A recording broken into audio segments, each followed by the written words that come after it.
Assalamu alaikum, j'espère que vous allez bien, donc bienvenue pour notre rendez-vous hebdomadaire sur Safe Play Spirituel. Et aujourd'hui on va parler d'un sujet tant attendu qui est le destin. Donc comme vous avez vu le titre, on va vraiment voir si on peut changer son destin et si oui, comment. Bon, spoiler alerte, oui, on peut changer son destin, donc on va voir comment. Donc déjà c'est très important de comprendre qu'est-ce que c'est que le destin en islam. Déjà c'est quelque chose de très important parce que déjà il faut savoir que le destin fait partie des 6 piliers de la foi. Donc en islam il y a 5 piliers de l'islam, donc arkan al-islam qui sont l'attestation de foi, la prière, le jeûne du ramadan, la zakat et le pèlerinage à la Mecque, le hajj. Pour ceux qui peuvent évidemment.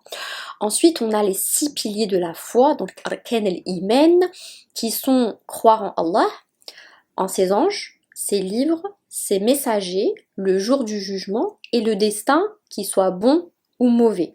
D'accord? Donc c'est très important de comprendre cette notion-là, que le destin est quelque chose de vraiment crucial dans notre religion et il faut y croire. Et comme il est dit dans le pilier lui-même, il faut croire au destin bon comme mauvais. Ok? Donc, il faut savoir aussi que il y a deux sortes de destins. Donc il y a le destin qui est immuable, c'est-à-dire c'est un destin qui ne change pas, qui est inconditionnel. Donc ça c'est des choses qui ne changent pas dans notre vie, quoi qu'on fasse. Par exemple, ça peut être certaines épreuves dans notre vie, ça peut être la famille dans laquelle nous sommes nés, on ne peut pas la changer. Ça peut être nos gènes, ça peut être toutes les choses qu'on ne peut pas changer. Le fait de naître et de mourir, ça c'est des choses qu'on ne peut pas changer. Même si on fait des doigts, même si on fait tout pour ne pas mourir, on va mourir. Donc ça c'est certain. Donc ça c'est le destin immuable. Et ensuite il y a le destin conditionnel ou le destin suspendu, al-qada al-mu'allaq. Et ça, c'est un destin qui peut changer. Donc on va voir comment est-ce qu'on peut le changer. Et il faut savoir aussi que évidemment nous avons notre libre arbitre, donc qui peut influencer notre destin, mais que évidemment Allah est omniscient, omnipotent et il sait absolument tout. Donc en fait, quand on dit souvent oui de toutes les façons tout est écrit, oui évidemment tout est écrit, mais il ne faut pas oublier que nous aussi nous avons notre part de responsabilité.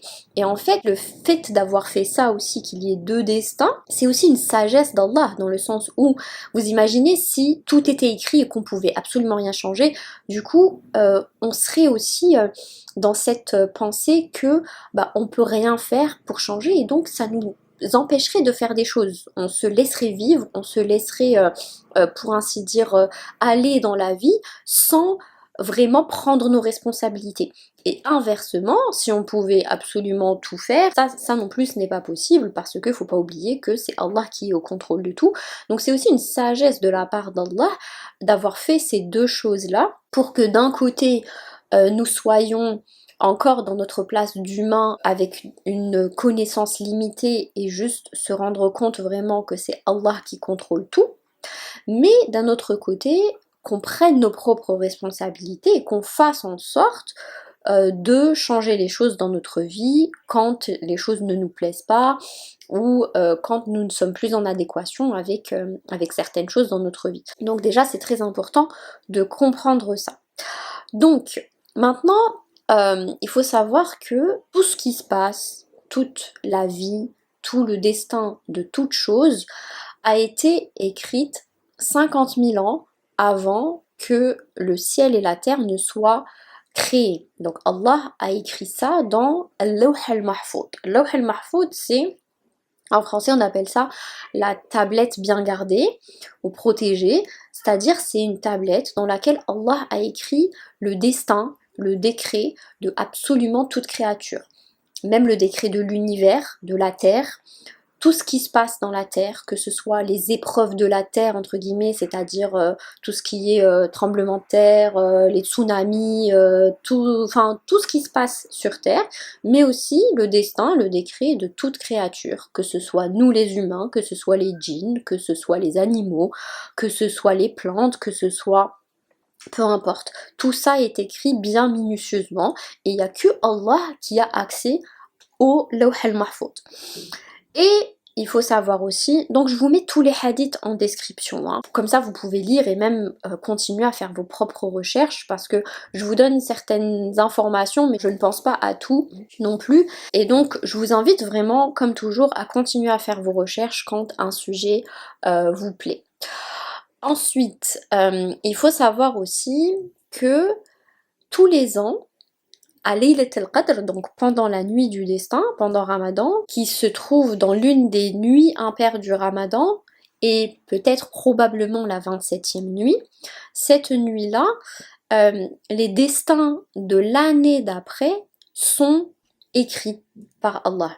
Donc en gros, c'est cette nuit-là que tout ce qui va se passer pendant un an jusqu'à la prochaine Laylat al-Qadr est décrété. Donc, d'où l'importance déjà de faire des doigts la nuit de Laylat al-Qadr. Et donc maintenant, on va voir comment on peut changer son destin. Donc, première chose, c'est évidemment les doigts. Il y a un hadith qui dit, le prophète sallallahu alayhi wa sallam a dit, l'invocation doua repousse le destin. Donc là, ça montre à quel point l'invocation doua a un rôle capital dans notre vie. C'est l'une des plus belles formes d'adoration et c'est quelque chose qui peut changer notre destin. Donc ça nous montre encore une fois que nous ne sommes pas condamnés dans une situation. Si une situation nous déplaît, si une situation nous fait souffrir, si nous jugeons une situation mauvaise pour nous, eh bien il faut faire des doigts pour que Allah nous facilite, pour que Allah change notre situation, pour que Allah change notre destin. Donc c'est très important de faire des doigts. Ensuite, les bonnes actions. Donc il y a un hadith qui dit, le prophète sallallahu alayhi wa sallam a dit, les bonnes actions protègent contre les mauvaises fins. Donc ici, ça nous montre que les bonnes actions déjà nous apportent de la baraka et qu'elles nous protègent contre les mauvaises fins, donc elles nous protègent contre le mauvais destin. Donc c'est très important de faire des bonnes actions. Donc déjà, faire des bonnes actions c'est bien parce que ça nous apporte des récompenses, ça nous rend heureux aussi de faire des bonnes actions, de faire le bien autour de nous. Et ça peut changer notre destin. Ensuite, la troisième chose, ce sont les aumônes. Donc le prophète sallallahu alayhi wa sallam a dit, la charité éteint les péchés comme l'eau éteint le feu et elle repousse le mauvais destin. Donc c'est très bien de faire des aumônes parce que on voit ici qu'il y a un lien de cause à effet entre le fait de faire des aumônes et d'avoir un bon destin. Donc encore une fois, essayez de faire rentrer toutes ces choses-là dans votre vie, et même si parfois on n'arrive pas à avoir le lien physique entre les deux. Je me dis, je donne de l'argent et ça veut dire qu'après je vais recevoir un bon destin. Des fois on n'arrive pas à faire le lien physique, mais encore une fois, essayons toujours de transcender le monde physique pour réfléchir à un niveau un peu plus élevé, à un niveau spirituel, où les règles sont différentes. Donc on sait très bien que plus on donne et plus on reçoit. Donc si on veut changer notre condition, il faut donner de son temps, il faut donner de son argent, il faut donner, il faut toujours être dans cette optique de donner. Et ensuite, Allah va faire en sorte que l'on reçoive. Ensuite, numéro 4, c'est de maintenir les liens de parenté. Donc, c'est Silat ar-Rahim. Le prophète sallallahu alayhi wa sallam a dit, celui qui veut que ses moyens de subsistance soient élargis et que sa vie soit prolongée, qu'il maintienne les liens de parenté. Donc on voit ici que, tout à l'heure on parlait du fait de mourir, qui faisait partie du destin immuable. Oui, évidemment, mourir fait partie du destin immuable, mais notre longévité fait partie du destin suspendu. Allah peut nous rajouter des années, peut prolonger notre vie, et ici on voit que le fait de maintenir les liens familiaux, ça prolonge notre vie. Ensuite, numéro 5, c'est le faire du istighfar. Toujours demander pardon à Allah, parce que dans Sourate Hud, Allah dit dans le Coran: et demandez pardon à votre Seigneur, puis repentez-vous à lui pour qu'il vous donne une belle jouissance jusqu'à un terme fixe. Donc on voit ici pareil le lien de cause à effet entre le fait de faire du istighfar, donc de se nettoyer de ses péchés, de se purifier de ses péchés. En conséquence, Allah nous donne une jouissance jusqu'à un terme fixe. Donc ça fait partie aussi des choix de notre destin. Si on ne fait pas de istighfar, il se peut que notre destin soit négatif et il se peut que notre destin devienne positif juste parce qu'on a fait du istighfar. Donc encore une fois, il y a un lien de cause à effet. Ensuite, la patience et la gratitude. Donc Allah nous dit: si vous êtes reconnaissant, très certainement j'augmenterai mes faveurs pour vous. Donc ça c'est dans Surat Ibrahim. Pareil, donc ici on voit que le fait d'être reconnaissant, Allah va nous donner peut-être des choses qu'il nous aurait pas données si on n'était pas reconnaissant. Donc vous comprenez ici que toutes ces choses-là, que ce soit dua, istighfar, le fait d'être reconnaissant, le fait de faire des aumônes, le fait de garder les liens familiaux, toutes ces choses-là sont très importantes pour pouvoir avoir un bon destin, pour pouvoir avoir des bénédictions et donc changer notre destin, qui peut-être sont des choses qu'on n'aurait pas reçues si on n'avait pas fait tout ça. Ok, donc toujours lien de cause à effet avec des hypothèses. Si je fais ça, Allah me donne. Si je ne fais pas ça, Allah me donne pas. Donc c'est très important de comprendre ça. Et aussi, évidemment, on a notre libre arbitre, on a nos choix, on a nos décisions. Et dans Surat Ar-Ra'd, Allah nous dit que Allah ne change pas la condition d'un peuple tant que ces derniers n'ont pas changé ce qu'il y a à l'intérieur d'eux. Donc on voit ici dans ce verset-là que nous avons un certain contrôle sur notre destin, un certain pouvoir sur les choses à venir si on change ce qu'il y a à l'intérieur de nous pour que Allah change notre condition. Donc, et comment on change ce qu'il y a à l'intérieur de nous? Tout ce que je viens de dire maintenant, tout ce qu'on vient de dire avec les doigts, le istighfar, avec la gratitude, avec les prières, avec les 5 piliers de l'islam, avec les 6 piliers de la foi, avec tout ce que Allah nous demande de faire. On peut changer notre intérieur et évidemment c'est par sa volonté et par son aide que ça arrive. On ne peut pas faire ça tout seul, donc demandez à Allah de vous aider à changer votre intérieur pour pouvoir changer votre extérieur. Et on va prendre juste un exemple, donc pour vous montrer que nos choix, nos décisions dans la vie influencent énormément notre destin. Exemple, je cherche un travail, d'accord? Donc je sais que je dois travailler. Alors déjà, j'ai deux choix. Est-ce que je vais chercher un travail ou est-ce que je vais me dire, bon bah de toute façon, tout est écrit, si je le trouve, je le trouve, s'il me tombe sur la tête, ben vas-y, il me tombe sur la tête, sinon je vais pas me casser la tête, parce que dans tous les cas, Allah a tout écrit. Donc déjà ici, on voit que le fait de prendre telle ou telle décision, ça peut changer notre destin. Ok, admettons que je sois assez intelligente pour me dire que je dois faire ma part et que je dois chercher un travail. Je commence à postuler ou je commence à m'intéresser, faire des formations pour créer un business ou quoi que ce soit, peu importe. Donc même ça, encore une fois, ça va changer mon destin. Est-ce que je vais travailler chez quelqu'un ou est-ce que je vais faire des formations ou est-ce que je vais faire mon business? Donc déjà, ça change mon destin. Ensuite, admettons par exemple que je cherche un travail chez quelqu'un. Je postule dans plusieurs sociétés et je reçois des réponses. Et là, je reçois une réponse où le travail est dans ma ville. Par exemple, je sais pas, moi j'habite à Paris, que le travail est dans ma ville. Et puis, d'un autre côté, je reçois une réponse au Brésil. Donc déjà, est-ce que je vais choisir Paris ou est-ce que je vais choisir le Brésil? Encore une fois, ça va influencer sur mon destin. Forcément, si je vis à Paris ou si je vis au Brésil, ça ne sera pas la même chose. Donc là, mes choix vont influencer sur mon destin, forcément. Et après, disons que je choisis le Brésil.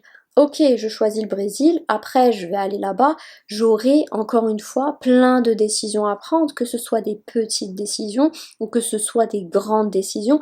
Donc il faut toujours comprendre que toutes les décisions qu'on prend dans notre vie, le cumul de ces décisions-là va faire qu'on aura destin A, destin B, destin C, destin D, etc., etc. Donc encore une fois, il ne faut pas négliger nos propres décisions parce que Allah nous a donné aussi un libre arbitre. Nous ne sommes pas juste comme ça des marionnettes. Nous avons un destin tracé, oui, donc le destin immuable, un destin tracé, mais nous avons aussi nos choix, notre libre arbitre, et on a un rôle aussi à jouer dans notre destin. Donc c'est très important, vraiment, je vous le rappelle, que l'effet cumulé de nos décisions vont faire qu'on va vivre telle vie ou bien telle vie. Donc quand vous vous retrouvez face à une décision, déjà, n'hésitez pas à faire la prière de consultation, à faire la prière istikhara pour pouvoir être aiguillé. Et après, voyez ce que Allah vous met sur votre chemin pour prendre telle ou telle décision. Intégrez bien au plus profond de vous que même vos petites décisions, elles peuvent avoir un effet et un impact capital dans votre vie. Par exemple, si vous prenez tous les jours la décision de manger sainement, ça va forcément vous donner une vie saine. Donc c'est un lien de cause à effet. Si au contraire vous mangez n'importe quoi, forcément vous allez avoir des problèmes de santé. Donc rappelez-vous bien que vos décisions sont très importantes, mais que évidemment le destin appartient à Allah, les décisions appartiennent à Allah, mais qui nous a donné aussi la possibilité de changer certaines choses. Et il faut comprendre aussi que, étant donné que Allah sait tout en avance, en fait, même le fait que vous ayez fait cette dua, le fait que vous ayez fait une aumône, le fait que vous ayez fait du istighfar, etc., etc., ça aussi c'est écrit. Donc peut-être il se peut que Allah a écrit quelque chose pour vous, par exemple un accident, et puis vous avez fait du istighfar, et donc ça a changé votre destin, et au final Allah a retiré l'accident, mais il a écrit que vous alliez faire du istighfar, et que donc ce istighfar là a fait que il vous a retiré l'accident. Vous comprenez? Après, évidemment, on ne peut pas savoir par avance, on ne peut pas savoir ce qui est écrit, ce qui n'est pas écrit. Donc nous, notre rôle, ce n'est pas de savoir ou d'essayer de comprendre ce qui est écrit ou ce qui n'est pas écrit, on ne le saura jamais. Notre rôle, c'est juste de, faire confiance à Allah pour les choses qu'il a écrites pour nous et qui ne vont pas changer parce qu'on sait très bien que c'est mieux pour nous. وعسى أن تكرهوا شيئا وهو خير لكم وعسى أن تحبوا شيئا وهو شر لكم الله يعلم وأنتم لا تعلمون. Il se peut que vous ayez de l'aversion pour quelque chose et que ce soit un bien pour vous, il se peut que vous aimiez quelque chose et que ce soit un mal pour vous. Allah sait et vous ne savez pas. Donc déjà, ça nous fait travailler ce tawakkul là. Et d'un autre côté, faire les causes, faire les choses nécessaires pour pouvoir avoir un meilleur destin. Donc voilà, j'espère que c'est clair. Donc en gros, on a deux destins, il y en a un qui change pas, il y en a un qui change avec tous les points que j'ai dit. Je vais les écrire comme ça, vous pourrez vous les noter. Et nous avons aussi notre libre arbitre, donc nos choix sont très importants avant de faire quoi que ce soit. Réfléchissez bien, faites la prière de consultation, mais que dans tous les cas, le destin et les décisions appartiennent à Allah et qu'il faut savoir lui faire confiance parce qu'il sait mieux que nous. Voilà, j'espère que c'est clair. Donc maintenant vous savez ce qu'il vous reste à faire, les points là qu'on a énumérés. Prenez note de tout ça et commencez à faire ça dès maintenant si ce n'est pas déjà fait. Et puis Inch'Allah, on se retrouve la semaine prochaine pour un autre sujet. Je vous souhaite une bonne semaine, un bon week-end et puis prenez soin de vous et on se retrouve Inch'Allah la semaine prochaine. Salam alaikum.